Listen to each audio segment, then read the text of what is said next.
Então, Shemuel Aleph, primeiro livro de Samuel, capítulo 17, 38. Shemuel Aleph, 17, 38. Shaul vestiu Davi com a própria armadura. Ele colocou o capacete de bronze sobre sua cabeça e lhe deu a armadura para vestir. Davi afivelou sua espada em sua armadura e tentou caminhar, mas ele não estava acostumado com aquele equipamento. Então disse a Shaul: eu não consigo me mover usando essas coisas, porque não estou acostumado a usá-las. Então tirou a armadura, tomou seu cajado em sua mão, pegou 5 pedras lisas do leito de um rio e colocou-as em sua bolsa de pastor de ovelhas, em sua algibeira. Em seguida, com uma funda em sua mão, ele se aproximou do Pelishti. O Pelishti, com seu escudeiro à frente dele, foi se aproximando cada vez mais de Davi. O Pelishti é o filisteu, é o Golias, tá? O Pelishti olhou para Davi de cima a baixo e nada sentiu, exceto desprezo por aquilo que viu. O que Golias fez com Davi? Olhou de cima a baixo. O que ele sentiu? Desprezo. Um menino com as maçãs do rosto rosadas, cabelos ruivos e boa aparência. O Pelishti disse a Davi: sou um cão? Por que você vem a mim com pedaços de pau? E o Pelishti amaldiçoou Davi por seu Deus. Então o Pelishti disse a Davi: vem até aqui, para que eu possa dar sua carne aos pássaros do céu e aos animais selvagens. Davi respondeu: você está vindo a mim com espada, lança e dardos. No entanto, eu vou a você em nome de Adonai Tsevaot, o Deus dos exércitos de Israel, a quem você desafiou. Bom, então o Pelishti, Golias, ele demonstrou desprezo e ele amaldiçoou a Davi. Davi está representando diante de Golias a nação de Israel, tá? Nessa história vai aparecer um nome que o Midrash comenta, que lá na frente que você vai ouvir falar desse nome, e o nome é Uriá. Quem lembra desse nome, Uriá ou Urias? Quem foi Urias? Isso, que gerou a Davi qual filho? Salomão, tá? Nesse pedaço da história que quando Davi se apresenta, quem ajudou ele a colocar essa vestimenta foi Urias. Esse foi o primeiro contato dos dois. Mais para frente, quando ele já estava como rei, Urias foi um dos grandes guerreiros que serviu a Davi, tá? Você tá bem, Meire? Tirou férias, né? Agora voltou das férias, então beleza. Mãos à obra. É isso aí. Seja bem-vinda novamente. Bom, eu recebi o recado que ao invés de dar essa aula na terça, era para dar sequência hoje. Senão vocês iam esquecer, né? De terça até outra terça. Então eu recebi o recado, acatei, porque eu também sou obediente, eu acato sugestão. Quem fala que eu sou durão aí, Pois bem, a ideia que eu quero colocar para vocês, vamos primeiro mostrar quem é Golias, tá? Importante lembrar, como a gente vem falando para vocês, que quem conhece a família é quem está na família. Quem conhece a história da família é a família, não é verdade? Portanto, para ouvir falar da história do povo de Israel, somente o povo de Israel que sabe dos detalhes.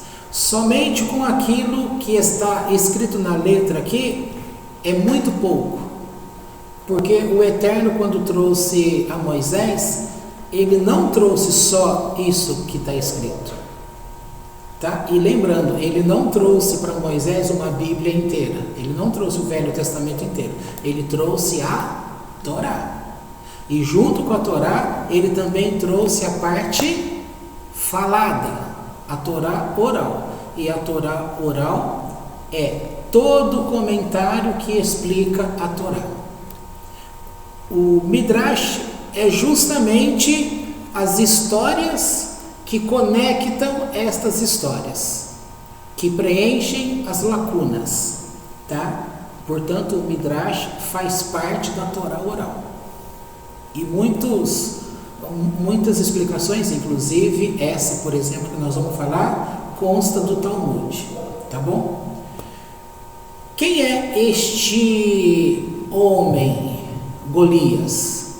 Ele é um gigante, tinha mais de 3 metros de altura, certo? E durante 40 dias, de dia e de noite, ele ficava amaldiçoando o povo de Israel. Ele era antissemita, ele não gostava, ele tinha ódio, ele foi treinado, no DNA dele havia muito desprezo para com o povo de Adonai, tá? Tem um motivo, nós vamos explicar daqui a pouco. E então, durante 40 dias, ele ficou amaldiçoando o povo. Depois, ele quis que alguém fosse lutar com ele, porque durante esses 40 dias, aparentemente, ninguém teve coragem de se apresentar para lutar com ele. Essa história, aparentemente, até aqui vocês conhecem. Mas o que eu quero falar é quem era esse Golias, de onde ele veio e quem eram seus pais. O que se sabe é que ele era filisteu, um filisteu. Pois bem, quando a gente começa a estudar o livro de Ruth, nós vamos ter contato com Naomi, a mulher daquele homem da terra, do povo de Deus, que quando eles estavam lá em necessidade, eles deixaram as terras de Israel e foram para as terras de Moabe. Ali ela estava com o marido e com os 2 filhos. O marido morreu, os 2 filhos morreram. Ela ficou sozinha e com as 2 noras, tá? Quem eram as noras? Ruth e Ofra, tá? Essas 2. Dessa história tem aquela história famosa, a frase famosa. Naomi, ela então ouve que na terra dela já estava realmente com alimento. Ela estava sozinha e ela precisava de recomeçar a vida. Como vocês sabem, a Torá diz que quando você é dono de uma porção, você vai ter a garantia que um dia essa porção de terra vai voltar para você. Até chegar este ano de Yoel, o que pode acontecer? Vai ter aquele período de tempo que a terra, no 7º ano, ela vai ter que descansar, e também você vai ter direito de comprar de volta a tua propriedade, ou receber, por causa da pobreza que a pessoa se tornou, alguém que possa resgatar. tá certo? Nessa história do livro de Ruth, todo mundo sabe que quem pagou o resgate foi Boaz. Boaz casou-se com Ruth, gerou Obed, Obed gerou Ishai, que é Jessé, que gerou o rei Davi, Davi Meller, tá certo? Portanto, de onde vem esta bisavó do rei Davi? Ela é moabita. E de onde vem o povo moabita? Vem de Ló, aquele sobrinho de Abraão. Com que mulher? Com a própria filha dele.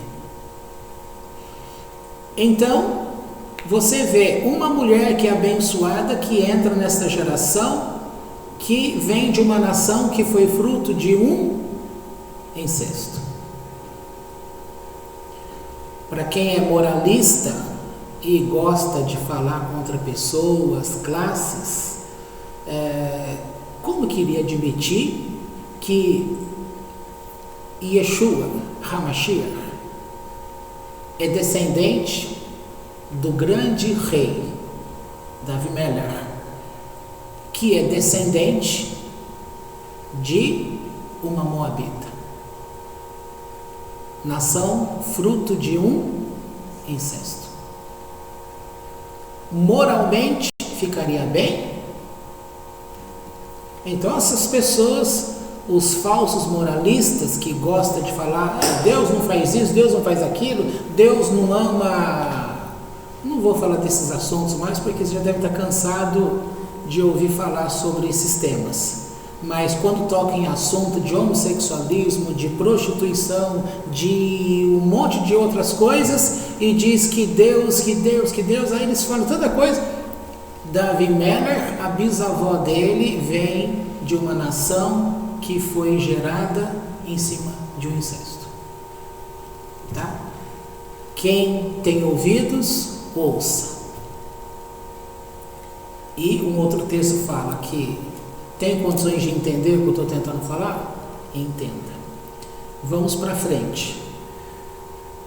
Se Ruth teve esse caminhar, é porque desde o contato dela com Noemi, ela sempre gostou do povo judeu. Sempre. E quando o marido dela morre, os dois morreram, né? Portanto, as duas noras ficaram viúvas. Quando Naomi quer voltar para as suas terras, o que ela faz? Ela dispensa as duas noras, dizendo, agora Ruth, volte você para o seu país, fique por aqui, não precisa me acompanhar. E as duas amavam a sua sogra, as duas, né? E as duas quiseram acompanhar a sogra. Ninguém riu, hein? As duas quiseram a sogra. Eu também, eu sou defensor da sogra. E da mãe da sogra eu também sou defensor. Se tiver que pegar no colo, também pego no colo. Então, gente, a Ruth é a mais conhecida de todas, porque ela declara o amor e ela faz um pacto com Noemi e volta para as terras. E aí é a história que eu já falei aí. O fim dela é entrar na linhagem de Deus para gerar o Messias. Agora, a outra, ela amava também o povo judeu. Ela gostava. Só que esse ensino que o Talmud coloca é para mostrar que nem todas as pessoas estão preparadas para uma conversão ao judaísmo. Ruth, ela literalmente se converteu, ela se tornou uma mulher judia. Ofra, ela não se tornou uma mulher judia, ela gostava do folclore, ela gostava, se fosse falar nesses tempos de hoje, ela tinha paixão em acender as velas de Shabbat, ela gostava do jantar de Shabat, de toda aquela liturgia, de toda aquela festividade, tudo aquilo era tudo muito bonito, encantava aquela mulher, porque ela era casada com um judeu, tá certo? Agora que o marido dela morreu, quando ela quis também acompanhar a sogra falou assim: minha filha, falando para as duas, né? Eu já estou velha. Como que vocês vão me acompanhar? Como que vocês vão ficar sem marido? O meu ventre, por acaso, está com 2 crianças novamente e vocês vão ter que esperar essas crianças crescerem para vocês terem maridos? Não tem condições. E, portanto, Ruth não acatou. Ruth permaneceu do lado dela, firme. É muito bonito esse pedaço do estudo, quando atesta que aquelas famosas perguntas que ela fala, ela diz assim: para onde quer que tu fores, irei eu. Onde quer que dormires, dormirei eu. O teu Deus será o meu Deus. E só uma coisa poderá nos separar: a morte. Fora isso, nada nos separará. Esse texto ele é explicado literalmente como respostas que ela atesta a fidelidade dela à Torá. Quando fala: mas você quer se converter? Você está preparada para cumprir os mandamentos? Os mandamentos da mulher? Ela diz: estou preparada. Você está preparada de não ficar em ambiente fechado com um homem? Você tem que ficar com a porta aberta? Você está preparada para isso? Onde quer que dormires, dormirei eu. Ou seja, eu estou pronta. Você vai ter que virar as costas para os deuses do teu país. E ela diz: o teu Deus será o meu Deus. Então eles estavam acostumados a declarar Adonai Echad, tá? Shema Israel, Adonai Eloheinu, Adonai Echad. Então esta acatou mesmo. E Deus o conduziu no bom caminho e chegou nesse fim proveitoso que já falamos.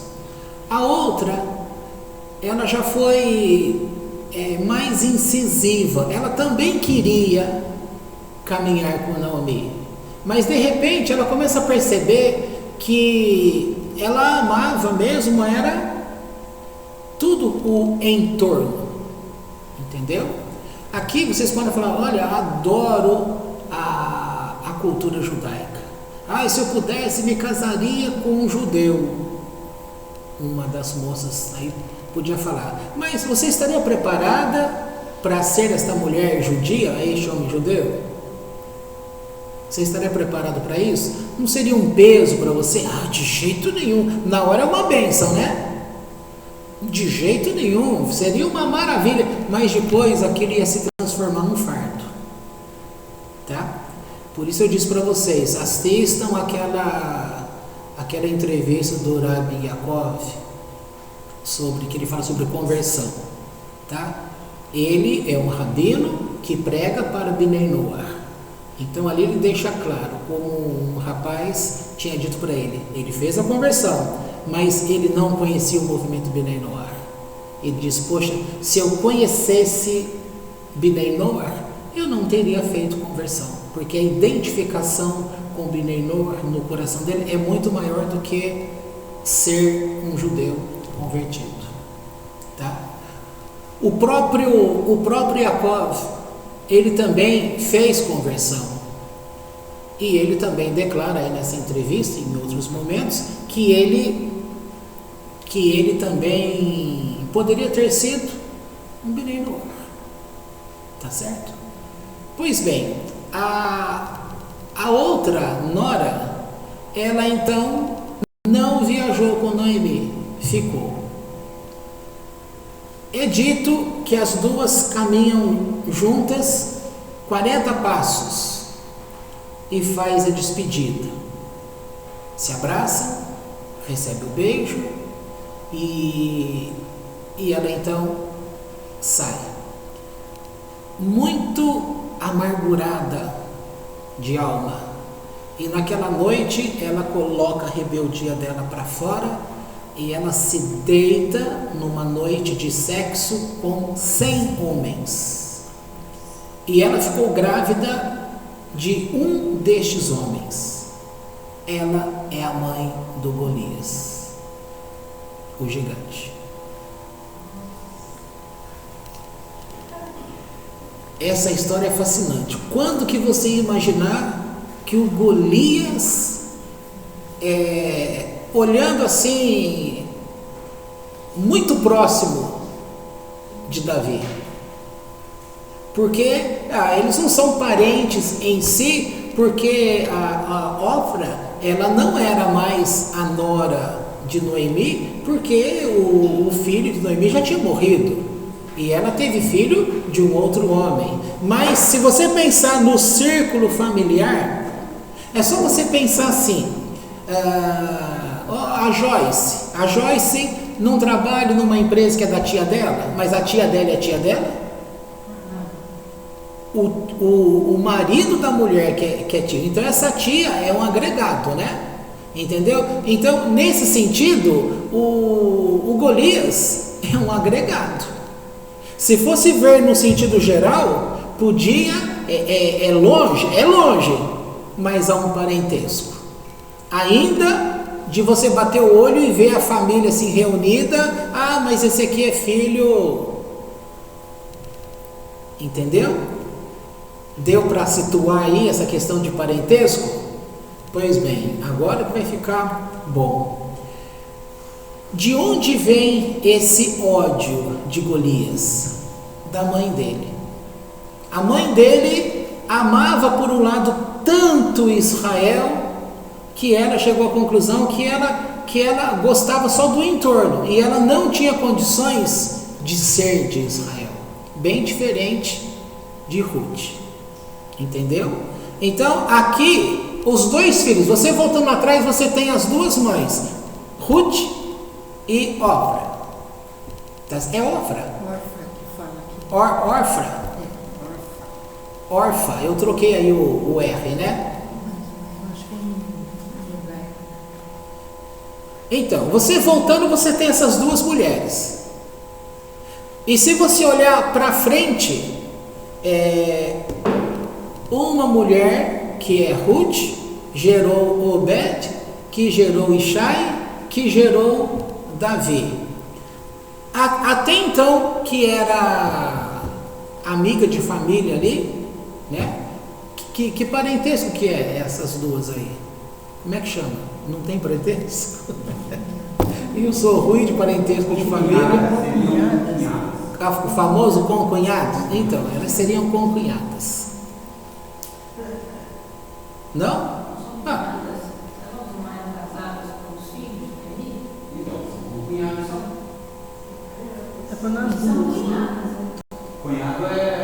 Quando é casado com o irmão. Isso. Então a Joyce é minha concunhada. Não. É, por causa do teu irmão. Você é cunhado da Joyce, é isso? Isso. Tá bom. Então, já vimos que as duas cá atrás, se pudéssemos num filme voltar com a história parada aqui, você volta para cá e pega a origem, você vê Ruth, Davi, e você vê Ofra, tô falando certo agora? Dela aqui, Golias. Só que dela aqui é Golias. Essa outra aqui é Ruth, Obed, Ishai, Davi. E daqui a fonte é única, é a mesma, já é direto. É Golias. Não teve novo filho, é uma coisa só, tá? O ódio que ela tinha, a angústia que ela tinha, você sabe que é possível passar essas coisas para frente, né? Tá? O Jung, que é um psicanalista famoso, dissidente do Freud, ele veio com a abordagem do inconsciente coletivo, tá? Ou seja, as pessoas do mundo inteiro, todas elas compartilham vivências.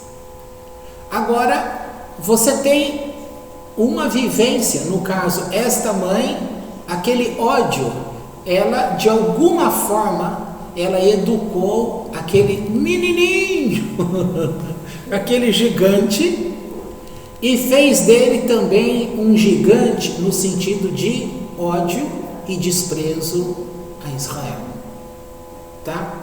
Nesse sentido, ele era um demônio, tá? É aqui que eu quero fazer a comparação. Eu estou dizendo que ele era um demônio? Não, ele era Golias. Eu estou falando que no sentido figurado, para você entender, ele está nesse sentido como um demônio. Por quê? Porque no inconsciente das pessoas, sem que ninguém conheça o que são demônios, Shedim, sem que saiba a origem, o que são, o que é, que não é, no mundo inteiro, todo mundo sabe, pelo menos no Brasil, todo mundo tem uma noção, uma criança sabe o que é um demônio, não sabe? Talvez ela não saiba explicar a origem, o que é, mas ela sabe que coisa boa não é verdade? O capetinha, ela sabe bem o que é. Então, nesse sentido, este homenzarrão, que é esse Golias, ele está na qualidade humana que ele se tornou alguém que odiava tudo aquilo que vinha de Hashem, tá certo? Pois bem, ele olha para Davi, e Davi, o próprio Eterno declara que ele era um homem segundo o coração de Deus. É uma alma que já desceu da eternidade. Se eu não me engano, quem lembrar aí, foi para Davi que Adão doou os 70 anos? Foi? É isso aí mesmo. Eu não vou lembrar para explicar para vocês agora, mas ainda em eternidade, Davi, ele tinha um problema quanto a esta existência. E Adão, Harishon, o Adão primeiro, ele olhou e quis doar 70 anos dele a Davi. Por isso Davi pôde nascer. Quantos anos Davi viveu? Quantos anos Davi viveu? 70 anos. Ele começou a reinar com 30 anos, reinou 40 anos, 40 mais 30, 70. Com quantos anos ele morreu? 70. Quantos anos de vida ele tinha ganho na eternidade? 70. Tá? Portanto, Davi, ele já vem com uma missão. Todo mundo sabe que existe a missão pré-determinada pelo Eterno, e ele já era visto como alguém que faria para Deus com muita satisfação. Usando uma terminologia judaica, ele já era uma alma de um grande tzadik. Ele já era uma alma elevada. Ele já era uma alma santa.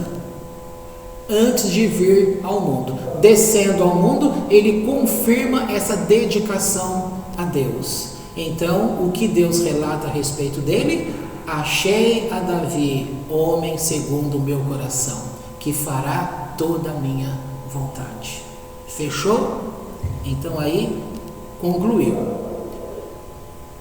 Por outro lado, vamos pensar assim agora.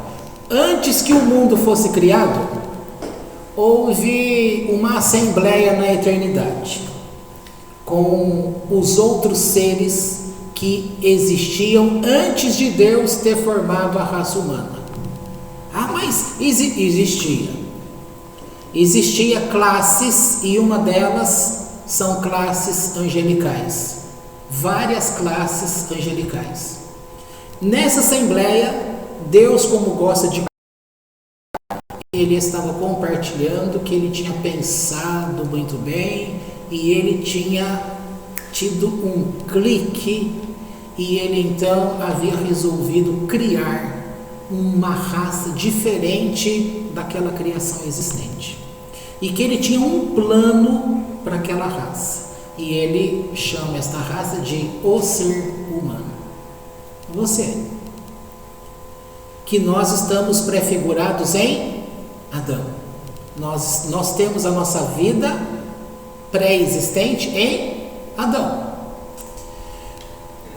Quando foi declarado isso, os anjos, estou falando anjo aqui porque é uma linguagem que você entende, tá? Porque anjo é uma coisa e essas outras classes têm outros nomes. Então, para não ter que ficar explicando coisas, e eu nem iria saber te explicar direito essas coisas, vamos colocar anjo, porque noção de anjo todo mundo tem, tá?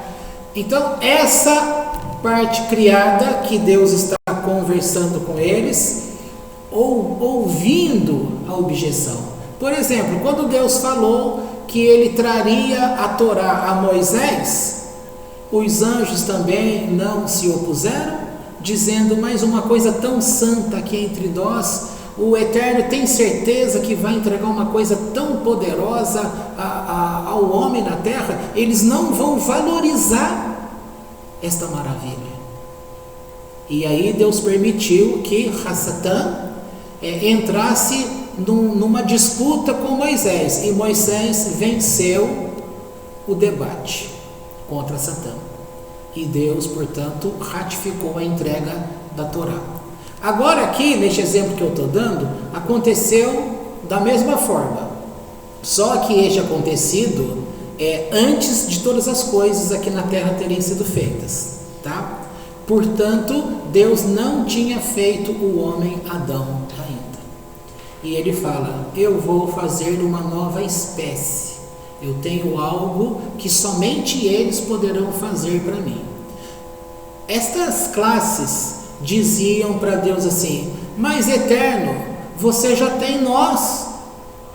E basta nos dizer o que você quer que nós faremos, porque nós amamos a Ti. Você não precisa de uma nova criação. Mas Deus insistia dizendo assim, mas o que eu quero para essa nova criação, só ela poderá fazer, vocês não poderão fazer. E teve um que era muito sábio, que você conhece aqui na terra com o nome de Diabo, Satanás, tá? Um ser muito cheio da presença de Deus, porque ele é muita luz. Por isso vem o nome Lucifer, que está ligado com a luz. Ele fala para o Eterno que ele iria provar para o Eterno que essa nova criação não iria fazer o serviço que Deus queria que fosse feito. Então Deus, nesse sentido, gosta de desafios. Veja, o homem não tinha sido feito ainda. Então a história que a serpente enganou Eva, que enganou Adão, que caiu, você já viu que a queda ela já começou antes de Adão nascer. Já tinha essa assembleia, já estava. Pergunta de criança quando entrava na igreja, eu já vi muito isso, eu já passei por isso. A gente perguntava assim, mas pastor, como se Deus sabe de todas as coisas, Deus não sabia que Adão e Eva iriam pecar? Como que ele foi pego desprevenido? Você acha que eu não fiz essa pergunta para o pastor? E você acha que ele não respondeu da forma que ensinaram para ele responder? Que para quem ensinou ele também já tinha sido ensinado, que já tinha ensinado, que já tinha ensinado. Ou seja, nós somos reprodutores de um ensino único. Portanto, quando Deus... vou dar um outro exemplo para encaixar aqui para você entender. Lá no livro dos reis, Malachim, está escrito sobre Micaías, né? E lá na época em que o rei não gostava de Micaías, porque esse rei falava, mas esse profeta só profetiza coisas ruins a meu respeito. Josafá, o rei bom, vai até ele, que já estava errado, segundo alguns comentaristas, que ele não deveria se associar com o rei da casa de Israel, e sendo ele da casa de Judá. Então pede mais 400 profetas profetizaram: ó rei, pode subir e vocês vão vencer. E aquilo não caiu bem para ele. 400 profetas falaram: vai, e ele ainda não teve que testificar que aquilo era verdade. Você vai falar assim: mas se 400 falaram, não é a voz de Deus? Se 400 profetas profetizaram, é Deus. E aquilo não tinha descido ao coração dele. Aí ele pergunta assim: ô rei, não tem mais um outro aí? O homem era esperto, sabia como funcionavam as coisas. Tem sim, tem um que está lá, manda chamar. Mas eu não gosto dele porque ele só fala mal ao meu respeito. Mas por favor, vamos ouvi-lo. Traz Micaías. Ele entra em cena e ele olha e fala: ó rei, se você subir, você não vai voltar, você vai morrer. Aí ele olha para Josafá: tá vendo? Eu não estou falando que esse daqui só fala mal ao meu respeito? E Josafá se ligou, né? Dizendo como é que é essa história. Aí ele repetiu. E quando ele foi repetir, aí ele fala, entre aspas, falsamente, como todos os demais: claro que você pode subir, rei, vocês serão vitoriosos. Aí ele já profetizou a linguagem dos nossos tempos e ele colocou lá: só que não vai voltar. E foram. Deus teve misericórdia do rei, porque ele poderia ter morrido. Mas aquele rei que ele falou que ia morrer, que não ia voltar, ele morreu, não voltou. Mas por que ele sabia disso? Porque também ele estava presente numa assembleia celestial. Resultado: isso que você está vendo aqui são assembleias que acontecem na região espiritual, onde coisas são determinadas a meu respeito e a teu respeito. Em tempos e tempos na nossa vida, você pode estar recebendo um juízo, um julgamento de uma assembleia que houve na região celestial, em que às vezes você é colocado como alguém que vai prestar serviço para Deus. No caso de Micaías não estava sendo julgado, mas coube a ele, porque ele presenciou em espírito essa assembleia. Enquanto ele estava na terra, o espírito dele, a alma dele estava ligado àquilo que estava na assembleia. E naquela assembleia, Deus falou assim: a minha vontade é que aconteça X coisa. Aí alguém fala: eu farei isso, ó Deus. E Deus pergunta para ele: mas como que você vai fazer isso? Ele responde: eu serei um espírito de mentira na boca dos profetas. Aí ele explica como que ele iria fazer. Compreendeu?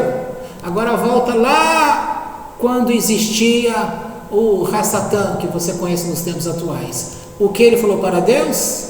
Eu serei o opositor, o adversário do homem. Então o que ele seria para o homem? Satanás, Satã. Que seria, o que é Satã? O diabo? Não, ele é o adversário, o seu adversário, o seu opositor. É através da ação dele. Agora ele vai fazer sozinho? Não, ele precisa ter os seus ajudantes para criar uma rede de assistência, para poder, enquanto era um homem só, ele podia fazer sozinho. Conforme foi crescendo, ele precisou também crescer o seu exército. Este exército que a igreja fala que é o inferno, tá? Portanto, estes seres, eles são totalmente afastados de Deus? Está vendo como as coisas são diferentes? Pelo contrário. Agora, se você achar que eu estou louco, eu vou falar uma frase aqui, entenda, pelo menos, que eu estou tentando falar. Alguém seria louco de dizer que há um parentesco entre Davi e Golias? Sendo que Golias é um que odeia a Israel? E, guardadas as proporções, eles não seriam, na linguagem aí, concunhados? Primos?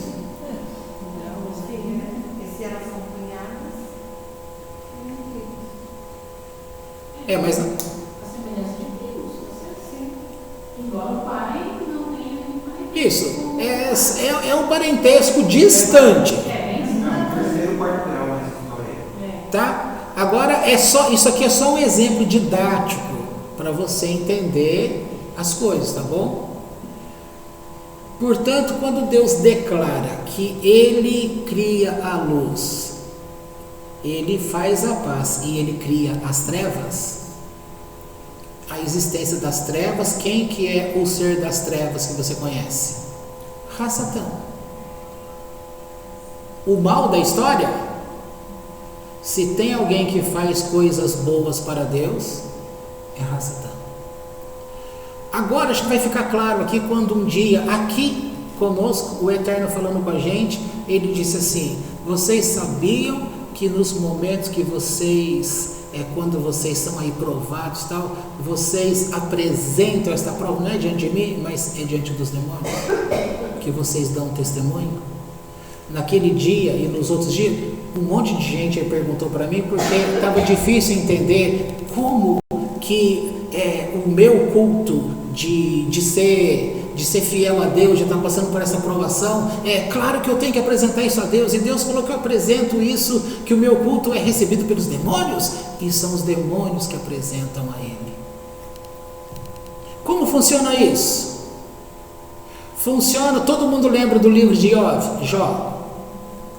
No primeiro capítulo, o que estava havendo no céu? Uma assembleia, onde os filhos de Deus estavam comparecendo, e dentre eles, quem vem junto? Satanás. Então Satanás é filho de Deus, que comparece à assembleia dos filhos de Deus. Então ele está separado de Deus?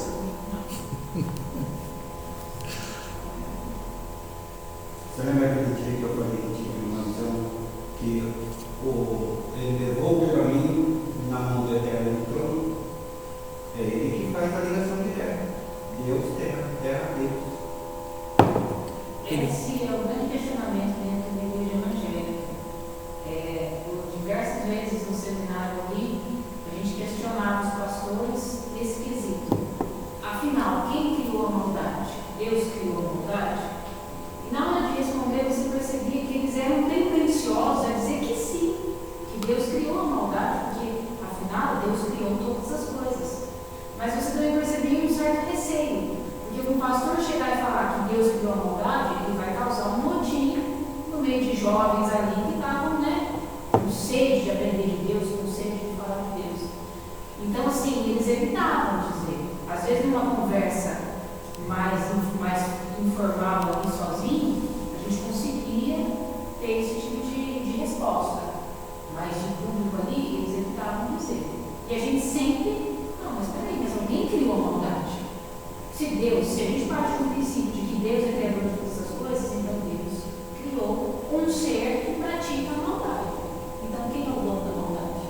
É o diabo ou é Deus que criou? Deus criou todas essas coisas. Agora, em cima disso que a Andy está falando, vamos voltar para Golias. Golias tem uma origem na mãe dele. Claro que na mãe dele. Mas a mãe dele amava o povo de Deus. Inclusive, era casada com um judeu que vivia nas graças das bênçãos da Torá, certo? Com a negativa para ela poder continuar no meio deste povo, porque o marido dela tinha morrido, e essa mulher não tinha mais filhos, mas a Noemi não tinha mais filhos, senão qual era a lei que seria aplicada aí? Para aquela mulher que perdeu o marido e não gerou filho, ela teria que casar com o outro, só que não tinha o outro, porque o outro também morreu, que era o marido de Ruth, também tinha morrido. Então não tinha como cumprir a lei do levirato, não tinha como cumprir, então parou aí, não tinha.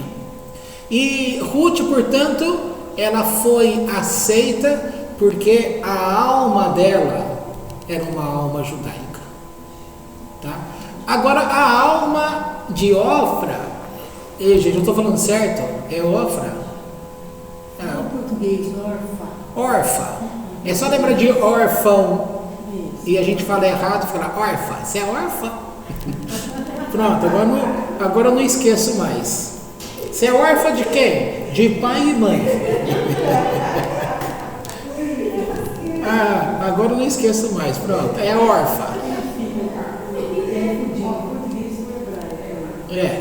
Pois é complicado. Às vezes eu lembro do nome hebraico, eu não sei, não lembro o nome do outro, às vezes lembro de um, não lembro como é que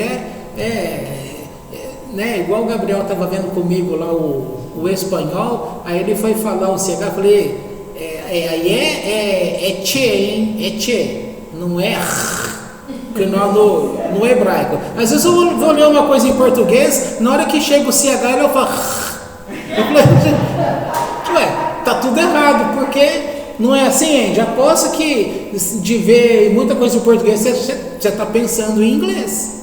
Aquele carrinho Smart, quando eu olhei aquilo, é um problema. Smart, não é Smart. Aquele Smart lá, desculpa, Smart, vamos corrigir. Então é isso, agora vamos voltar aqui para você compreender. Abrindo um parênteses bem grandão aí, aquela história do Pirkei Avot, que fala que 2 alunos não compreenderam o que o mestre estava ensinando, e eles então, ao invés de perguntar, de dar sequência e tirar dúvida, eles saíram de lá e chegaram à conclusão, um com o outro, dizendo que não há recompensa no céu. Portanto, eles criaram, porque eles se afastaram do ensino dos sábios, eles acabaram criando 2 seitas, saduceus e baituceus, tá? Para não correr esse risco, não gostaria que você, ouvindo o que eu estou falando, bata o martelo dizendo que eu estou dizendo que você é irmão do diabo. Não é isso que eu estou dizendo, tá? Não estou dizendo que o diabo é o filho de Deus e que nem que ele é o bonzinho. Eu estou mostrando para você situações que a Kabbalah ensina, mostra e prova das variadas redes de assembleias que existem. Nós temos a cabeça muito pequenininha e a gente fica só com as coisinhas que acontecem aqui. Acima de nós é constantemente juízos, cenas que estão acontecendo. E nessas cenas estou te lembrando te lembrei 2. Micaías, que pôde falar aquela verdade porque a alma dele foi chamada em eternidade para ficar presente naquela assembleia que estava sendo feita. E ele foi escolhido para poder falar aquela verdade, enquanto aquele ser tinha dito: eu farei isso para ti, Deus. E Deus pergunta: como você vai fazer? Eu serei um espírito de mentira na boca daquelas pessoas. Os 400 profetas não eram de Deus? Eram, mas eles foram enganados por um espírito que se fez como espírito de engano, e eles caíram. E Deus deixou Os tribunais que a Rebecca cita nos livros dela? os tribunais. Tem muitos tribunais. É só você lembrar aquela história. Lembra a história do homem que ia perder a mão direita? Aí ele quis subornar e mandou cortar a esquerda. Resultado, era a mão dele que tinha sido para ser cortada direita. Porque ele quis dar um de gostação, ele ficou sem as duas. Porque já estava determinado no tribunal celestial aquela punição. Tá vendo como às vezes é complicado você se adiantar a uma ordem judicial e aí é dobrado o negócio. Ah, mas Deus queria... Não, você se adiantou, ele queria um só. Então era uma das mãos, mas como ele se adiantou, logo Ele foi responsável por uma e a outra pelo julgamento. Tá? É disso que eu estou falando. Então, lá no livro de Jó, o adversário apareceu, mas apareceu dentre os filhos de Deus. Então, comece a perceber que o trabalho que ele presta, ele tem que fazer um trabalho quando ele está afastado de Deus. Todo mundo que fica muito afastado de Deus, ele vai se encher de trevas. E quando ele se enche de trevas, ele vai conhecer sentimentos que não compartilham dos sentimentos de Deus. Portanto, ele vai ser muito mais familiarizado com ódio ou com amor? Com ódio. E quando ele tem que atrair pessoas para fazer aquilo que ele quer, ele tem que atrair essas pessoas fazendo com que elas se inclinem ao Yetzer Hará. É uma outra palavra para Satã, o Yetzer Hará. E nesse Yetzer Hará que ele está induzindo as pessoas, a pessoa não está fazendo aquilo que é a vontade dela. Se é a vontade dela e não é a vontade de Deus, ele está se afastando. Se ele está se afastando, ele está perdendo luz. Se ele perde luz, ele se enche de trevas. Se ele se enche de trevas, ele está se enchendo com sentimentos que não são paz, que não são amor. Ao contrário, que é ódio, que é rebeldia, que é prostituição, que é lascívia, que é mentira, que é roubo. Aí você vai lembrar de capítulo 5 de Gálatas, quando Paulo fala: as obras da carne são conhecidas, e ele lista as coisas, entendeu? Pois bem, agora vamos voltar lá a Golias. Golias, portanto, ele estava representando uma maldade, o ódio, uma oposição a Israel. Nesse sentido, ele está representando quem? Satanás, os anjos malignos, etc, etc. Dá o nome que você quiser agora para tudo aquilo que aprendeu ao longo dos anos de religiões aí, tá? Mas como origem, como é que este homem foi gerado? A geração dele foi uma coisa gostosa? Será que ele sabe quem é o pai dele? Foi dentre 100. Podia ser o número 1, como pode ser o número 100. É qualquer um destes. Ela gerou o Golias. E concorda que um ambiente desse, de raiva, de prostituição, de orgia, não está carregado de todo um conteúdo emocional muito pesado? Para onde passa isso? Para a criança. E mais a mãe que vai ensina a criança o caminho que deve andar, e ela não se desviará dele. O que ela ensinou, que caminho a este serzinho iria andar?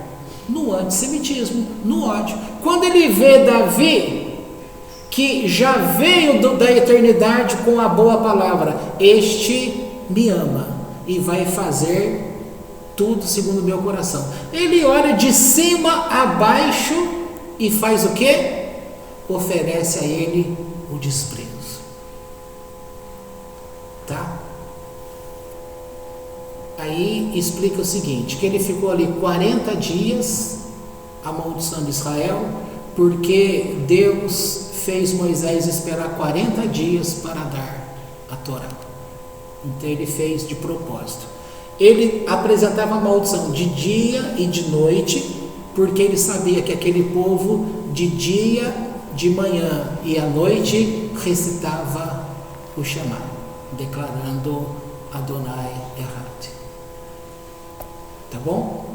E tem muito mais coisa para ser dito aí, mas o que eu queria colocar para vocês é que o grande rei, a origem dele vem de uma nação que foi gerado em incesto. Incesto seria, na teoria do Freud, não é uma perversão? Alguém aqui iria defender incesto como uma coisa boa? Não, não iria. Iria colocar como que Deus aprova isso? Iria dizer: não, Deus não aprova isso. Agora, por outro lado, a pessoa A gente terminou aqui a Paraxá semana passada, que Deus não permitiu que o exército dele guerreasse contra Moabe. Por quê? Porque Deus sabia que haveria mais ali na frente uma grande mulher, Moabita, Ruth, que daria luz a Davi Hamelech. Entendeu? Então ele vai, não faça aqui, não mexa aqui. Deus está olhando. Eu vivo falando assim, para você, cada atitude, por mais que você não receba retorno e você não enxergue, Deus não dá ponto sem nó. Ele está vendo o que você está fazendo aqui hoje, como Moabe fez coisas lá atrás e Deus olhou lá na frente. Eu já tinha explicado aqui que às vezes Deus traz um sofrimento para você hoje como pagamento de uma coisa errada que você vai fazer lá na frente. Fala, mãe, para tudo, não posso admitir uma coisa dessa. O que acontece muito é que eu entristeço, eu vejo que não tem retorno, eu falo, Deus não está olhando para mim, mas eu não preciso de nada disso. Continua fazendo do mesmo jeito. Você tem que fazer, continua fazendo do mesmo jeito. Porque se você tiver esses conceitos que eu disse antes, você automaticamente vai se afastar do eterno. Então, continua fazendo com o mesmo amor, com a mesma dedicação, com o mesmo afinco, com tudo que você fez até hoje. Não se preocupe, porque tenho certeza que ele está vivo. E tem um porquê você está fazendo isso. Sim. É que a gente gosta de governar o mundo, né? Então. Nós somos chamados para ser filhos, mas a gente insiste em querer ser governador. Que a gente quer governar o mundo, a gente gosta de querer saber, Deus, por que isso? Por que eu? Por que aquele? Por quê? Por quê? Gente, existe muitas outras funções gramaticais do que só o porquê. Existe. Usa todavia, contudo, porém, embora. Use ora, entretanto. Entendeu? Tem um monte de advérbio que pode ser usado. Não precisa usar só porquê. Se nós declararmos, como declaramos no Shema, que Deus é um, e nós lembrarmos que quando nós temos raiva, quando nós perguntamos, nós estamos cometendo idolatria, que é querer ser Deus. E aí a gente tem que continuar. Se a gente pensar nisso na hora também, né? Desse sentimento. Bom, eu acho que eu já falei bastante. Se alguém quer fazer alguma pergunta, aproveite. Já é 15 para as 9. Eu não perco hora, né? Porque na hora que eu vejo o irmão levantar ali, eu já sei que... Bom, ele já está atrasado, né? Alguém quer fazer pergunta? Se alguém quiser fazer uma pergunta... A mesma falou sobre a parte de Deus ser ruim, está falando da nossa poesia, Deus ele não é ruim, no sentido de passar, fazer com que crie um ser que faça mais. Na verdade, eu acho que ele faz ter o ruim a nós ser errar. É isso? Não sei se eu entendi. O Etzer Hará.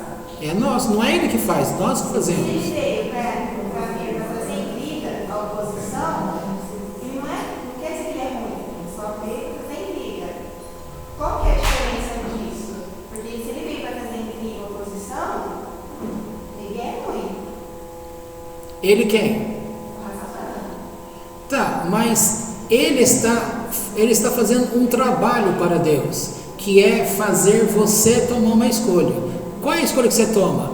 Ou pelo Yetzer Hará ou pelo Yetzer Hatov. Logo, se você não está escolhendo Deus, necessariamente você está escolhendo o teu livre-arbítrio. Ou seja, Satã vem à existência para fazer o homem ter livre-arbítrio. Sem Satã não existe livre-arbítrio.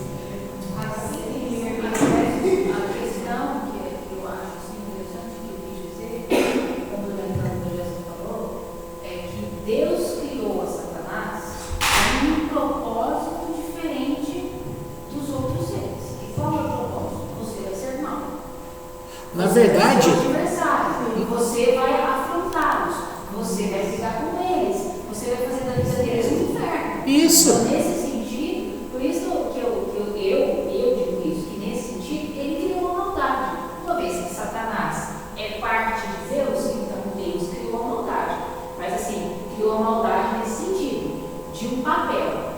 dar aqui, vou usar um termo figurado. Deus chamou a Davi na eternidade. Você vai ser escolhido, o santo, o sadio. Da mesma forma que ele chamou a Davi, ele chamou a Golias. Você vai ser o gigante que vai afrontar Davi. É nesse sentido que eu quis dizer isso. Só que para nós, como Videirão hoje, pelo menos para mim, hoje é mais fácil entender isso. Enquanto cristã, eu não conseguia. Porque falta explicação. Eu falava assim, gente, mas não é possível. Como é que pode a gente ser tão machucado, a gente ser tão afrontado, a gente ser tão humilhado por um ser que, se Deus fizesse assim, poderia ser destruído. Mas hoje, enquanto ensino judaico, isso vai ficando mais claro na minha mente. Ou seja, eu não estou dizendo que eu adoro passar pano. Continuo tendo os meus problemas com ele. Mas hoje eu entendo que ele é um ser criado para um propósito. Entendeu? Então, assim, às vezes a gente passa por. 99% da nossa vida, a gente está passando por afrontas. A gente está passando por problemas que são criados de uma forma ou de outra por esses seres que Deus vem enviando para afrontar a gente e ensinar a gente. A gente aprende que não tem vida sem luta, não tem ensino sem luta. Então, assim, eles são criados para isso. Então, hoje, eu consigo entender um pouco mais de facilidade do que há anos atrás enquanto evangélico. Porque, enquanto evangélico, eu tinha raiva.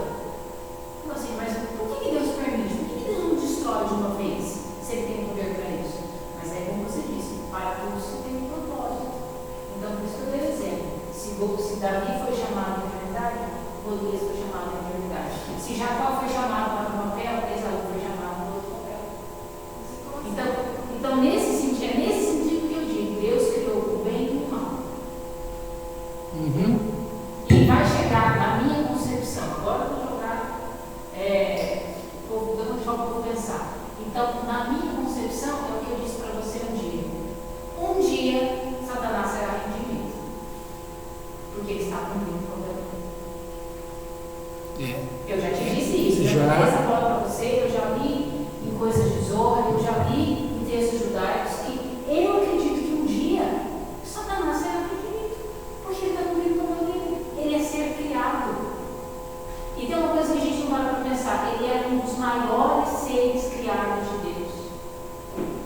Enquanto evangélico, a gente pensava A gente sempre ia achar uma que ele loucura. foi criado por Deus como um anjo de luz, que estava lá nos postos mais altos do céu, que ele acabou se rebelando e caiu um terço do céu junto com ele. Foi o que a gente aprendeu. Só que na verdade essa rebelião que a gente aprendeu, na verdade ela não foi uma rebelião. Houve essa assembleia, como está sendo dito, e nessa assembleia, quando Deus fala que faria o ser humano para isso, tal, e eles, para defender a própria questão deles na presença de Deus, diz: mas você não precisa de uma outra classe, nós somos essa classe. Mas eles dizem, Deus fala, vocês não vão conseguir. Então ele toma a dianteira e fala: eu vou provar para você, Hashem, que esta nova classe não vai conseguir trabalhar com a Torá. Eu acho interessante que isso é tão claro para os judeus, porque assim, embora eu não tenha contato com os judeus, a Jéssica poderia dizer melhor, mas assim, os judeus que eu chamo de judeus é os que eu estudo. É tão clara essa questão de bem e mal para eles, que eles nem falam de Satanás, eles nem falam do inferno, que isso para eles é muito assim, de Deus. É muito claro. Mal, é muito claro. Você tem o seu livre-arbítrio, você tem o seu lado bom, o seu lado ruim, mas Eles é tudo bem claro. e a gente, enquanto cristão, a gente enlouquecia com nossas decisões, enlouquecer no bom sentido da palavra, não no sentido pejorativo. Mas a gente passava horas da nossa vida querendo estudar o que era o Satanás, o que era o satanismo, como os demônios agiam, como eles trabalhavam, entendeu? Perdia horas a fim, e Deus se esquece do isso, que é muito claro. Bem e mal, Deus criou todas as coisas, no fim, tudo volta a ser como era antes. Então, isso para mim, é por isso que eu insisto em dizer: o judaísmo, para mim, ele me trouxe liberdade. Ele me tirou, sabe, gente?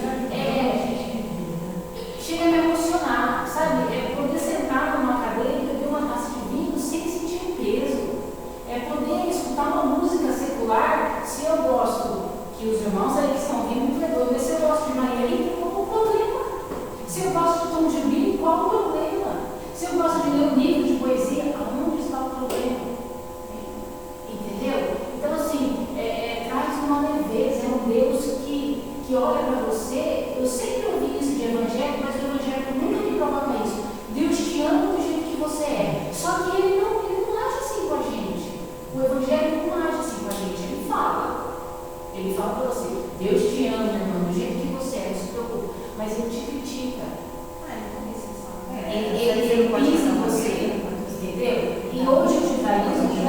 e ele tinha tudo isso. Eu sou casado aqui, ele deixou o peso. Você entendeu? E hoje eu sou livre. Eu sou livre para amar os meus irmãos, eu sou livre para amar o viver melhor, exatamente. o meio da família, exatamente, esse tipo de coisa que antes. E assim, você como nosso líder, você não precisa temer. Quem está ouvindo aí, eu estou dizendo aqui que, não estou dizendo que a gente ama o diabo, não, ficou muito bem claro a sua explicação. A gente sabe o lugar dele. Ele tem um lugar dele. Na verdade, o judaísmo para mim trouxe união à família. Para muitos evangélicos, isso destrói. União a tudo. União a amigos, tudo, a tudo. É você ter o direito de, num domingo, não frequentar a igreja e ir a uma festa do seu amigo no aniversário. Entendeu? É você, eu não vou na igreja hoje, meu Deus, não vou na igreja hoje agora. Eu sinto que não vou na igreja hoje, pronto. Sabe? Então, todo esse. Somos coisas boas. Porque o nosso culto não é a realidade aqui dentro desse lugar. Nosso culto é no dia a dia. Exatamente. Desde a hora que nós acordamos até a hora que a gente vai dormir. Ali é o nosso culto a Deus. Não no momento que nós estamos aqui, congregados aqui como igreja. Por isso as orações diárias que começam na parte da manhã, o Modiani, que a gente agradece a Deus porque a gente não morreu, mas está vivendo. Aí o que vai acontecer durante o dia, o café da manhã, a comida, quando a gente vai dando graça, nós estamos nos ligando com Deus, vários pedaços do dia, a gente está lembrando, ou seja, nós não vivemos sem Ele. E enfatizando uma coisa que você já disse. Sem estar dentro de uma igreja. Com toda casada, com toda intenção. A intenção. Exato. E não existe os preconceitos, né, no judaísmo. Porque se tem uma coisa que existe dentro do evangelho, dos evangélicos, é preconceito. Você tem liberdade. Nossa, você aceitou Jesus, você tem salvação, agora você é livre. Gente, porque é livre, cheio de preconceito. É uma pessoa com liberdade de falar. Aquela famosa frase do evangelho, que tudo é o diabo, está tudo errado dentro desse ensino. Porque a gente percebe que, literalmente, nem tudo é ele. Porque nós somos feitos de poder de escolha, de ação, de reação. Então, assim, existem coisas que Deus vai bolar um plano e Ele vai ter que agir na minha vida, na vida da Jéssica, para a gente fazer aquela tomada da decisão comigo. Então, foi uma coisa em conjunto. Mas existem coisas que Ele não vai estar no meio do caminho, que ela vai tomar a decisão, que eu vou tomar a decisão, e Ele não tem nada disso. Isso mesmo. Assim como os anjos têm a sua função. A sua função? Só que é muito mais fácil quando você não está evangélico, mas as pessoas que têm um pouco de fé entendem que é bonito, né? Mas não acham que tem nada a ver. Ele nos criou também para uma função. Concordo, é isso mesmo. Tá tudo certo. Para a gente encerrar, todo mundo conhece, todo mundo sabe o que é WhatsApp, não sabe? Ou quase todos sabem. Ou o computador, todo mundo sabe o que é o computador quando a gente vai lá e vê uma imagem de uma pessoa, tá? Por exemplo, essa imagem que está aqui, nossa, daqui a pouco está na internet uma pessoa lá no Japão, uma outra lá em Israel, outra lá na Noruega, ela vai ver a nossa discussão aqui, certo? Isso é fácil explicar, que foi essa gravação que foi liberada via internet. Fácil explicar. Isso é simples. Agora, para você explicar para mim por que alguém lá no Japão, acessando o computador dele, na casa dele, vai ver a nossa imagem aqui, é fácil explicar como se faz? Extremamente complicado. Essa imagem que faz aparecer lá. Então é isso que eu quero que você entenda. Nós estamos falando de uma coisa e conclusões que nós estamos chegando aqui, a gente sempre chega numa conclusão muito perto de uma determinada simplicidade, tá? Essa simplicidade eu estou chamando de imagem que chega no mundo inteiro a nossa imagem. Agora, somente aquele que desenvolveu esse software, que capta a imagem, que faz blá blá blá, e que ele sabe o caminho que a internet faz, como que faz, quando são essas coisas, para fazer tudo isso aparecer lá na tela dele, ele vai ver que não é uma coisa simples, que exige um monte de acertos, acordos, um monte de tecnologia, correto? Então, entenda dessa forma. Nós estamos vendo de um ponto simplista, porém, você não pode bater o martelo. Satã é isso. Porque Satã não é só isso. Ele é todo um conteúdo, um contexto, junto com uma história, com um monte de coisa. Então, é uma coisa muito complexa.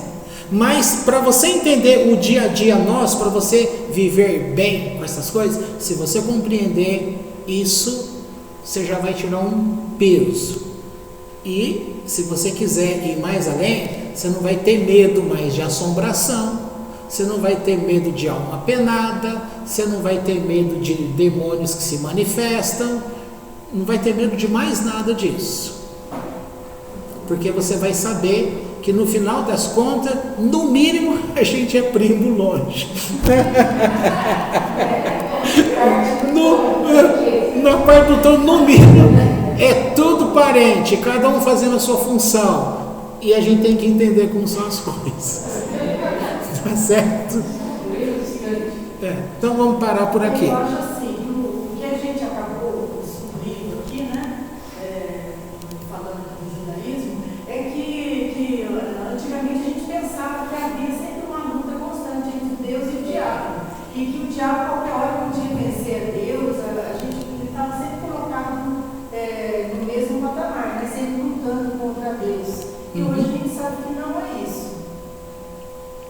Então, correto. Não tem mais essa história de ele estar lutando e que qualquer hora ele pode vencer. Quem é a luta do bem e do mal? Quem vai vencer essa luta aí?